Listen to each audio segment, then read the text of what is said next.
এইবার কিন্তু বড় ঢেউ আসছে। এটা আমাদের ফ্যামিলি সবাই মিলে সমুদ্রের হাওয়া খেতে এসছে। ওই যে ওদিকে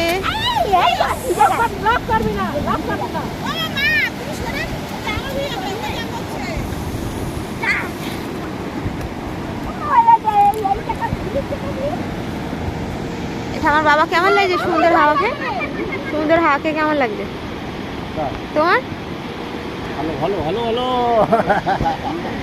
দিদিমা তোমার কেমন লাগছে এই বয়সে এসে সমুদ্রের হাওয়াকে? তোমার কেমন লাগছে? হ্যাঁ দেখতে পাই না? বলো না, ভালো লাগছে? হ্যাঁ।